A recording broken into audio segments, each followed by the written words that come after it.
Hi, welcome to part 2 of a 4-part series on how you can target your communications, whether it's to investors, clients, or at work, and how you can use the Myers-Briggs Type Indicator test, how you can know your own personality, and how you can use that to communicate with others who may have the same or different personality than yours.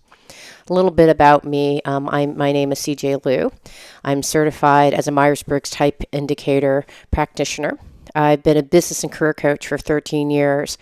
I have a weekly radio show called Fired Up with CJ, and it's on YouTube, and I have a Facebook page, and also a website that you can get all sorts of great self-help information. Prior to doing all this stuff in media, I worked 20 years in Fortune 500 companies like Microsoft, GE, and Clorox in a variety of different positions: marketing, biz dev, product development, and finance. Now, in the first part of this 4-part series, we were talking about how important it is when you're talking to clients, investors, your boss, coworkers, to know their different personalities. And in part 1, we talked about extroversion and introversion. We're going to have a very similar format today, and we're going to be talking about sensing and intuitive. And again, we're going to be using the identical format that we did in part 1, where we'll be looking at how you can identify someone who's sensing or intuitive in a meeting, and some communication tips on working with those two different preference types. All right, so we're going to cover the first, which is sensing. So again, let's actually review. There's 4 different preferences in the Myers-Briggs. The first letter is extroversion or introversion, which we covered in part 1. In part 2, and the second preference is how someone takes in information. So there's people who are sensing, and they'll be in the meeting and they'll want to say, well, let's just talk this over. That's kind of their theme to describe what a sensing person would be like. And they're really anchored in the 5 senses. If you can touch it, feel it, taste it, smell it, hear it, then it exists. They want to know stuff in the now. They don't care about the future or what the future and possibilities would be. What is the practical thing that we can do now? And so when they're looking at information, they're taking in the information, focus on what they can actually discern with their 5 senses. And when they're meeting with people, they really want real, actual facts, details, concrete examples. They're very practical and common sense, and they like to have the information that they get applied. If I don't understand why we're talking about this, then I really don't understand it at all. And as you recall from part 1, 70% of the people out there are this preference type, and even more so in the corporate environment, and that's the survey of people within the US. If you're in a meeting with someone who's taking information, who has a sensing preference, they may have like to talk about specifics. They like things with plans and procedures.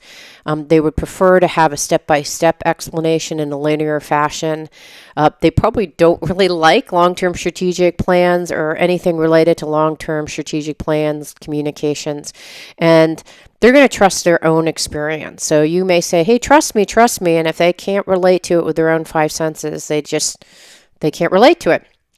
When you're talking to someone who has a sensing preference, they're going to be very practical. They'll be very plain in their language, precise and simple language. They won't be using a whole bunch of flowery languages or poems or all those types of things to communicate. They're kind of tried, true. What is it that we need to know? How are we going to do that? When is this going to happen? That kind of conversation. So you'll notice that this is very different than an intuitive, which you're going to talk about next. So an intuitive, how people who prefer intuition will say, well, I need to think about that a little bit.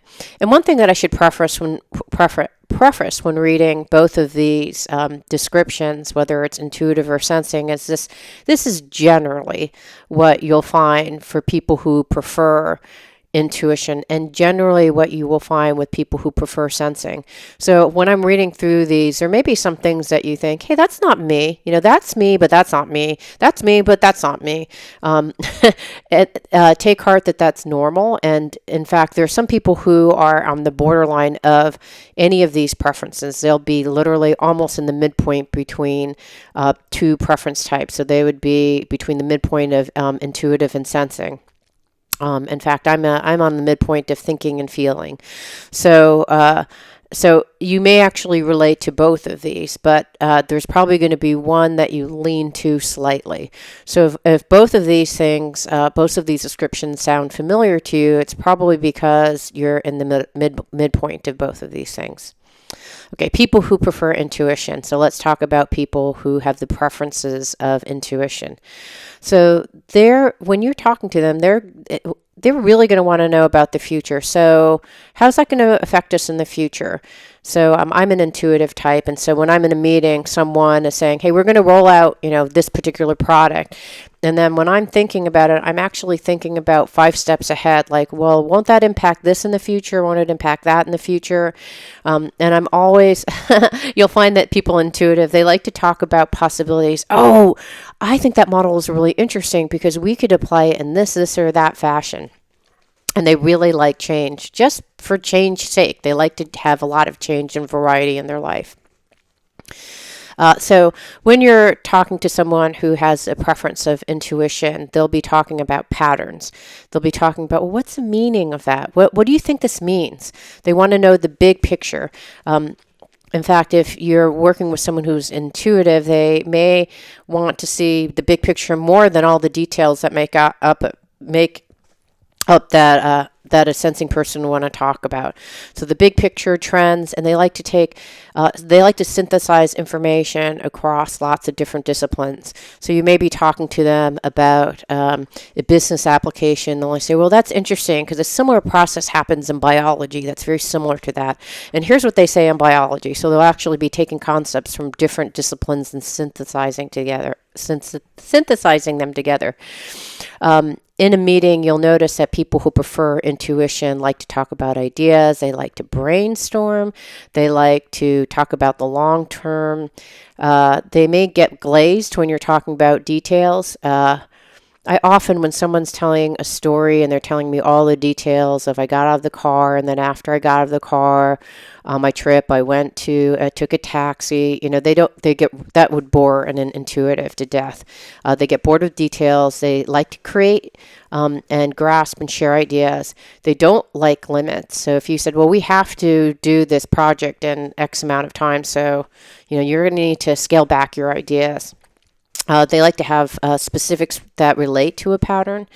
They will talk in symbols. They'll say, wow, today I feel so great about this project. It's like a blossoming flower. So they'll be using metaphors, analogies. They trust models. They want to look at the big picture model and concepts, theories, and frameworks. And they'll be the ones in the room asking why.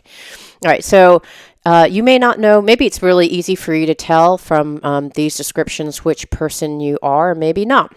So I have an exercise for us to go through. So I'm going to have you look at an image, and I'm going to give you, 30 seconds to look at it. And then what I want you to do is jot down on a piece of paper what you notice about the image. Just share what you see. And then we're going to discuss later on in the slides what you see.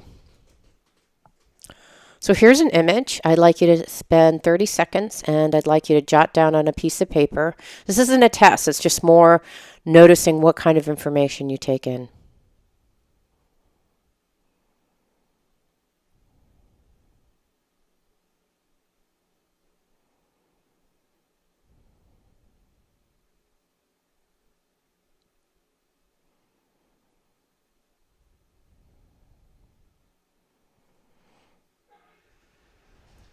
All right, so I'll have you put your pencils down or whatever you're writing down, and let's take a look at the slide. I did this same exercise in my MBTI training, and I just found this a fascinating exercise because the people who are sensing would describe literally what they saw, the colors that they saw, the actual images that they saw. They would focus on the size of the images, the color, shapes, and artist's name, whereas the person in intuition would be focusing on the big picture. They would be making a story out of the images that they saw, and trying to come up with meanings for them. So if people who would be looking back at this picture would say, "Oh, I noticed that there's a boat here on the right-hand side. There's a man's head that's in the center. There's a hand reaching out from the sky with some clouds. I see that there's kind of these rainbow, blue, purple, blue, green, yellow, orange kind of rainbows. They're going to be focusing on there's a clock, so they're all the details. There is someone who's intuitive would say, wow, it looks, in fact, this is what our group said, it looks like the hand of God coming down, exploring the possibilities that this person has if they were to just transcend time. Okay, so there's a marked difference between different ways that an intuitive and a sensing person would take in information. So I'm going to give you a couple seconds to think about which, now that you've done that exercise and you've seen all that information about sensing intuitive, think about which type you may be. And one thing that would be interesting is think of a time when someone asked you to make a decision and you really felt frustrated. What was the information that was missing? How was the information presented? So, for example, my dear friend Kelly said her brother was asking her, hey, do you want to go on this vacation? It's going to be super fun. And it's going to be really, really interesting. And I think you'll learn a lot about a culture that you don't understand. And she wanted to know, well, what time is the flight? What are the dates? So it was very much more of a sensing type of thing. And she's actually right in the middle. So she cared about both, but in that particular example, she was looking for more sensing information, and she felt frustrated when her brother would not give her that information or was kind of sketchy about that information. All right, so I'm going to take I'm going to take 15 seconds, and you can kind of take a look and see, maybe jot down on a piece of paper what you think your type may be, and think of an example of when you felt frustrated and why.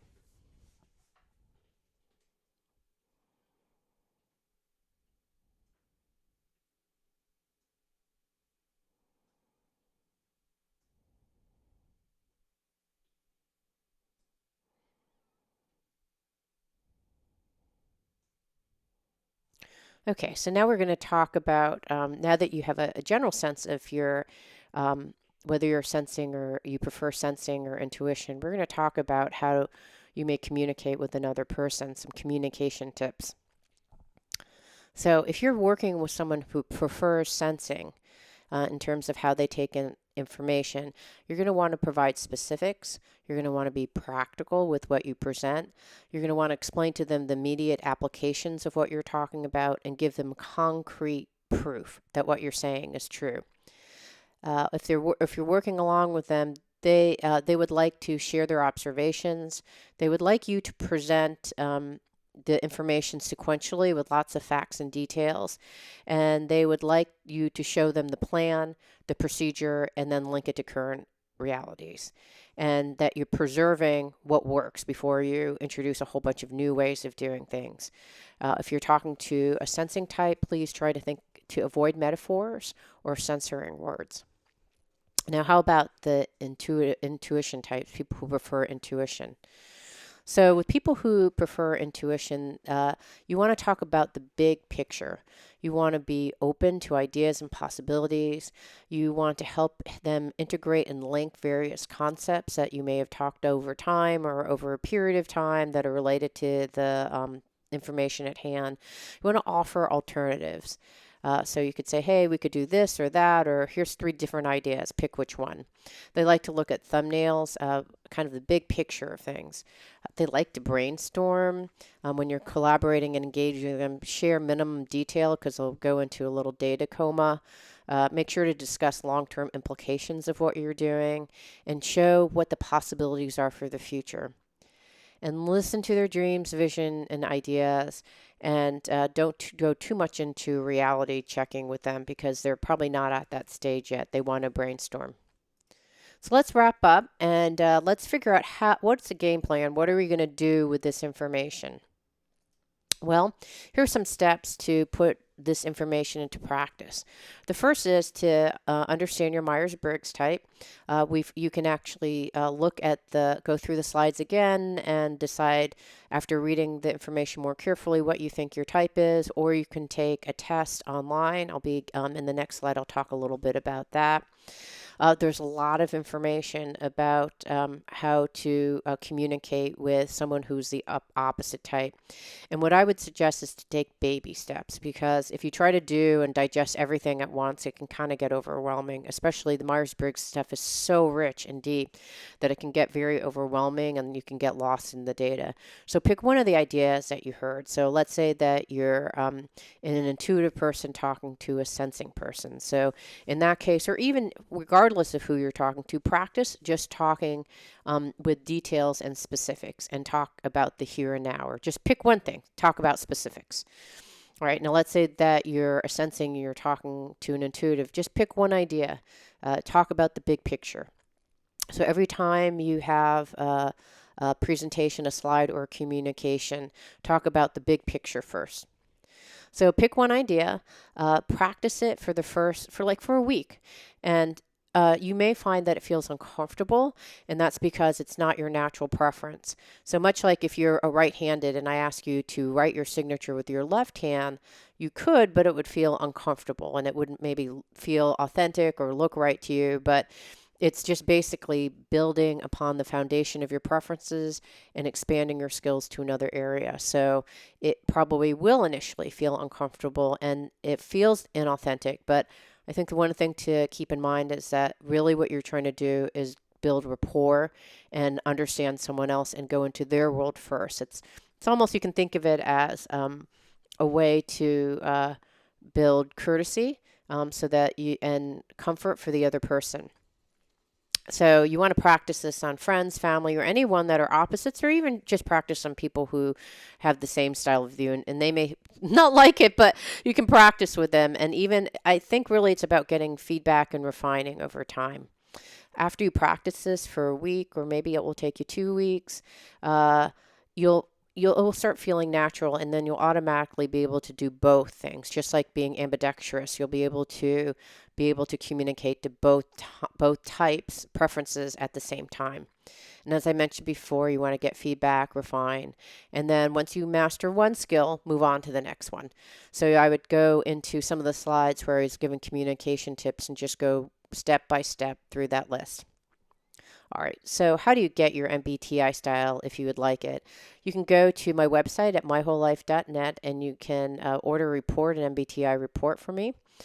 You can also work with me at mywholelife.net. I'm life.net, and you can get some coaching with me to, once I know your style, I can give you specific information on how you would take your style and work with communicating with others like we have talked about today.